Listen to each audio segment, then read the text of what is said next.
देख रहे हैं एक ही न्यूज चैनल। देखते हैं आज की ताजा खबरें।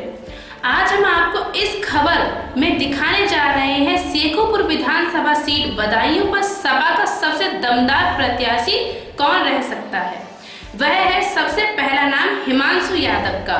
और अगर मुस्लिम प्रत्याशी की बात करें तो अगर काजी रिजवान सपा में आ जाए और टिकट उन्हें मिल जाए तो भी सपा की सीट निकल सकती है। अन्य हालातों में बीजेपी मजबूत है क्योंकि इस सीट पर धर्मेंद्र साह के और सपा के प्रत्याशी की सीधी टक्कर होने वाली है। अन्य दलों पर जनता का इस बार रुझान दिखाई नहीं दे रहा है, तो इन दोनों प्रत्याशियों में से ही सपा को चुनना चाहिए। देखिएगा, इस समय मैं आ चुका हूं जनपद बदायूं के विधानसभा क्षेत्र शेखोपुर पर। यहाँ से जो विधायक पूर्व रह चुके हैं आशीष जी हमारे सामने मौजूद हैं, और वैसे बनवारी सिंह यादव जो पार्टी के यहाँ पर जो जन्मदाता थे समाजवादी के, उनके पुत्र हैं। राजनीति इनके घराने से चलती है। लेकिन अब यहाँ सवाल उठता है कि चुनाव जैसे जैसे नजदीक आता जा रहा है वैसे ही यहाँ चुनावी सरगर्मियां तेज हो गई है कि प्रत्याशी कौन होना चाहिए यहाँ पर। तो प्रत्याशियों के सबसे अव्वल नंबर पर सबसे पहले प्राथमिकता दी जाए तो हिमांशु यादव जो आशीष जी के पुत्र हैं वो पब्लिक के सबसे पसंद है समाजवादी के लिए। बहुत शुक्रिया आपका जी। आशीष जी, अब बताइए, जैसे कि आप यहाँ पर शेखोपुर विधानसभा से पहले विधायक रह चुके हैं, आपको अनुभव है पूरे क्षेत्र का जी। तो अब की बार आप क्या ऐसा योजना का एजेंडा बनाएंगे पब्लिक ज्यादा वोट करे समाजवादी? देखिए, समाजवादियों का हमेशा एजेंडा विकास का रहा है जी।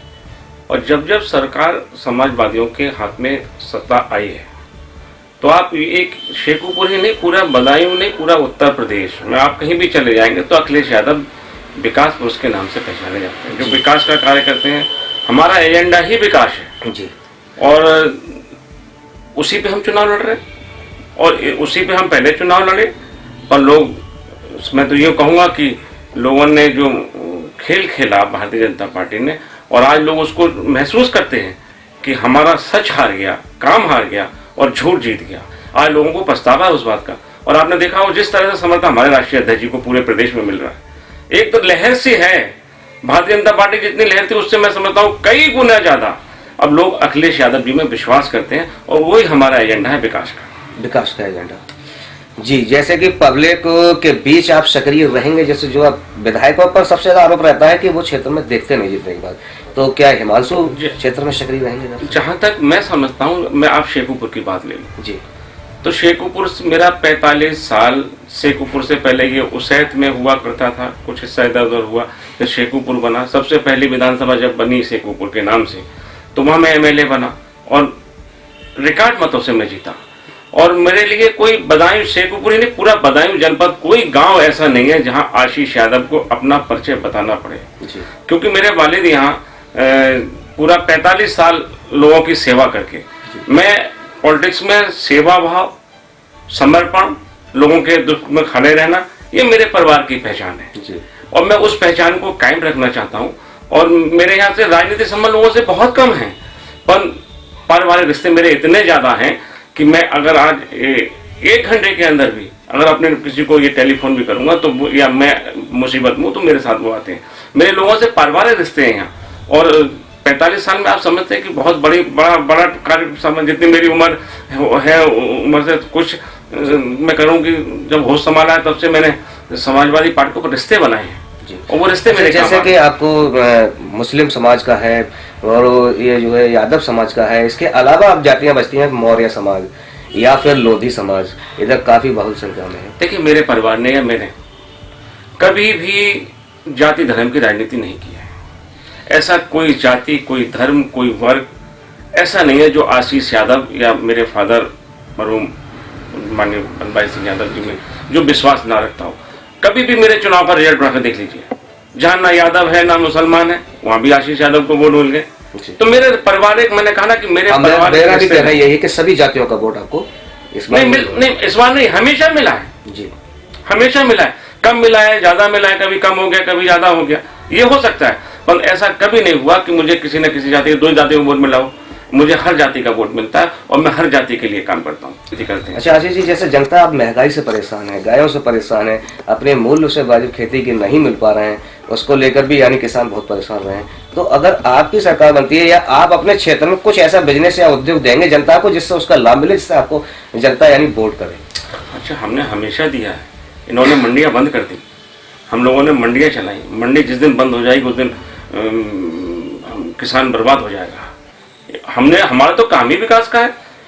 तो शायद मैं समझता हूँ मुझे उन लोगों से बहुत ईश्वर उनको भी हिम्मत दे और मुझे भी उनकी सेवा करने का मौका दे। मैं समझता हूँ कि उन लोगों का जितना समर्थन मिल रहा है, ये एहसान उतारने में मुझे सदियां लग जाएंगी और मेरा परिवार इसके लिए उनका बहुत ऋणी है और आगे भी रहेगा। क्या और करना चाहेंगे जनता से हमारी तरफ से? मैं यही कहूंगा कि जिस तरह से मेरे फादर ने सेवा करी, मैंने सेवा करी आपकी शेखुपुर वालों की और जिले वालों की, मैं समझता हूँ हिमांशु यादव कोई कोर कसर बाकी नहीं छोड़ेगा, क्योंकि उसमें दो लोगों का खून शामिल है। मेरे वालिद भी उसमें दिखाई पड़ते हैं, उसमें मैं भी दिखाई पड़ता हूँ। वो हमारा कॉम्बो है। मैं समझता हूँ कि जब वो निकलेगा तो वो मुझसे भी बेहतर काम करेगा। युवा है, नई सोच रखता है और उसको विरासत में बुजुर्ग पीढ़ी से लेके यूथ पीढ़ी से लेके नौजवान पीढ़ी तक बिल्कुल यंगेस्ट। अब चलते हैं जनता की ओर कि वह किस पार्टी को ज्यादा सपोर्ट कर रही है। इस समय मैं कादर चौक ब्लॉक के ग्राम कोड़ा शाहपुर में मौजूद हूँ। यहाँ पर जो है अब की बार किसकी सरकार पर हम रुझान लेने आए हैं कि क्या यहाँ की पब्लिक संतुष्ट है बीजेपी सरकार से और दोबारा से क्या जो विधायक मौजूद हैं वही जीत पाएंगे या नहीं। चलते हैं, पहले ग्रामीणों से मालूम करते हैं कि उनका क्या रुझान है और वो हमें क्या बताने जा रहे हैं। क्या नाम है आपका? बलवीर सिंह। बलवीर सिंह जी, बताइए यहाँ पर जैसे कि 5 साल अब जो है सरकार को होने जा रहा है, 4.5 साल पूरे हो चुके हैं जी। तो क्या इधर आपके विधायक जी कभी लौट कर आए? हमारे यहाँ नहीं है। कोई विकास कार्य इधर दिया ग्राम पंचायतों में? कोई काम नहीं है। अच्छा, अब की बार किसकी सरकार होनी चाहिए फिर? अखिलेश। अखिलेश के सपोर्टर हैं आप लोग? अच्छा, यहाँ गांव में आपके आस पड़ोस का माहौल क्या है? तो अखिलेश ही चाह रहे हैं। सब अखिलेश को चाह रहे हैं। बिल्कुल सही बात है। आप भी यानी जो बीजेपी के समर्थक नहीं है इस बार? अच्छा, आप बताएं। हम अखिलेश ही भी आदमी। आप भी अखिलेश को चाहते हैं इधर से, चाहे प्रत्याशी कोई भी आए? कोई भी आए। ठीक, आप बताएं। अखिलेश यादव। सब अखिलेश को चाह रहे हैं। यहाँ पर जो है अब की बार इस विधायक का पप्पू जो है साग के इनका विरोध हो रहा है। हाँ, कोई वो कोरोना विकासकारी है इसलिए यहाँ पर विरोध हो रहा है। अच्छा, आप बताओ भैया, अब की बार किसकी सरकार चाहते हैं? सरकार अखिलेश की। अखिलेश। आप बताएं भैया। अखिलेश सरकार समाजवादी के लिए। आप? अखिलेश सरकार। अच्छा, तो पहले बताते हैं कि अखिलेश सरकार में काफी गुंडागर्दी रही थी और जो है चोर चक्को की ज्यादा सरकार थी। अभी सरकार में क्राइम कम हुआ है। 100 नंबर उनकी देन है जो आज रास्तों पर निकलने में आराम होता है। गाय भैंस नहीं खुलते हैं। मतलब अब जो है कुल मिला के फिर भी अखिलेश को चाहते हैं। अखिलेश। देखिएगा इस क्षेत्र में जो क्षेत्र है कादर चौक का, ये उजानी रोड कहलाता है। यहाँ पर ये कोड़ा शाहपुर गाँव है और यहाँ पर जो है सबसे ज्यादा समर्थक मैं कई गाँव को घूम कर आ रहा हूँ, समाजवादी पार्टी को ही सपोर्ट कर रहे हैं। बीजेपी सरकार का यहाँ पर खुला विरोध हो रहा है और हमारे साथ बने रहिए, हम आगे भी रुझान ऐसे ही आपको दिखाते रहेंगे। बड़ी खबर, यूपी के लखीमपुर खीरी से सत्ता के नशे में चूर भाजपा के गृह राज्य मंत्री अजय मिश्र टेनी ने मीडिया कर्मियों को कहे अपशब्द। लखीमपुर खीरी सुर्खियों में छाए रहने वाले और भाजपा पार्टी के गृह राज्य मंत्री अजय मिश्र टेनी ने एक बार फिर सुर्खियों में आ गए हैं। पहले किसानों को कार से कुचलने के मामले में बेटे को निर्दोष बताने वाले गृह राज्य मंत्री के बिगड़े बोल। मीडिया कर्मियों के एक सवाल के जवाब में अजय मिश्र टेनी आग बबूला हो गए और मीडिया कर्मियों को अपशब्द कहने लगे, जिसका वीडियो सोशल मीडिया पर वायरल हो गया। पहले ही गृह राज्य मंत्री पर कठोर कार्रवाई हो जाती तो आज यह नहीं बोल पाते, लेकिन सरकार ने अपने गृह राज्य मंत्री पर कोई कार्रवाई नहीं की, जिसके चलते मंत्री के हौसले बुलंद हो गए और मीडिया को भी नहीं बख्शा। शायद सरकार को यह नहीं मालूम मीडिया देश का चौथा स्तंभ है और इसका खामियाजा सरकार को आने वाले चुनाव में भुगतना पड़ेगा। सत्ता के नशे में चूर मंत्री पर अगर अब भी सरकार ने कोई कार्रवाई नहीं की तो मीडिया कर्मी सरकार के खिलाफ मोर्चा खोलेंगे। ऐसी है वहाँ पर लगा दिए हैं। ऑक्सीजन का उत्पादन क्षमता हमने पूरे देश में और अपने जिले में भी 10 से 12 गुना बढ़ा दी है। और अब ऑक्सीजन की किसी तरह की कोई कमी नहीं है। मंत्री जी, आपके बेटे पर जो और धाराएं लग गई हैं उस पर क्या जो काम है उस काम के बारे में बात करो जी, धाराओं के बारे में नहीं SIT नहीं जानती। ऐसा है, बेवकूफी के सवाल मत करा करो। दिमाग खराब है क्या?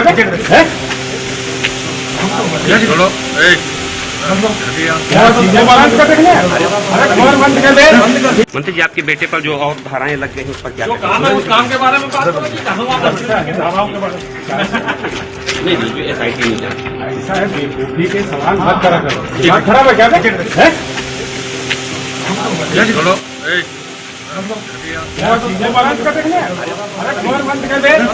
करीब 1 बजे मुझे भी ये वीडियो प्राप्त हुआ और मैंने उसको देखा। बड़ा ही दुर्भाग्यपूर्ण है, इतना बड़ा देश और उस देश की सरकार के गृह राज्य मंत्री, लखीमपुर खीरी से सांसद, वरिष्ठ नेता अजय कुमार मिश्र टेनी ने जो कुछ भी कहा है, हम उसकी घोर निंदा करते हैं। उन्होंने एक को नहीं, दो को नहीं, पूरी मीडिया को चोर कहा है और ये भी कहा है कि मीडिया निर्दोष को फंसाने का काम करती है।